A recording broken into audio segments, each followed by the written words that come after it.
بسم الله الرحمن الرحیم. ما در ابتدا خواهشم از خود پلیس است و بالاخص پلیس کابل که تمام توصیه‌هایی که بر از یا مواصلت ورزیده پیرامون جلوگیری و تدابیر احتیاطی از خدای ناکرده مصاب شدن به مرض کرونا، اول پلیس باید خود متوجه خود باشه و به توصیه ها عمل کنه تا اونا بتانند در راستای تنفیذ قرارات جدید که در کابل امروز در کابینه تصویب شد بتانند به جدیت عمل کنند. یک چیزی را که میخوایم در اضافه کنم که بانک ها، صرافی ها و فابریکای تولیدی با اتخاذ تدابیر ویژه به کارهای خود ادامه میتن و ما در صرافی کابل سرای شاهزاده از امیال تدابیر ویژه گرفتیم که مراجعین با مراعات اصول طبی در این مورد بتانن مراجعه کنن رسیدگی شود و ضمناً یک عملیات مشترک با وزارت صحت عامه جهت جمع‌آوری معتادین از شهر کابل هم آغاز میشه. ضمناً سکتور ترانسپورت چون تمام ملی بس‌ها و بسایی که بیشتر از 4 نفر حمل میکنن ممنوع قرار داده میشه سفرشان از کابل به ولایات و از ولایات به کابل. بنان خواهشم از سکتور ترانسپورتی است که قبل آگاهی لازم برای مسافرین بتن تا تجمعات در بسا و در ادای موتر صورت نگیره که باز قبل و همچنان هموطنان ما سرگردان نشند اوجه. تمام مواردی که ذکر شده ما از تمام شهروندای کابل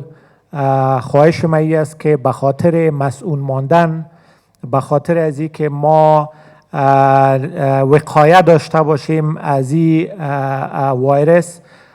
نیاز است که به تمام مواردی که ممنوع قرار داده شده همه خود پلیس شویم و عمل کنیم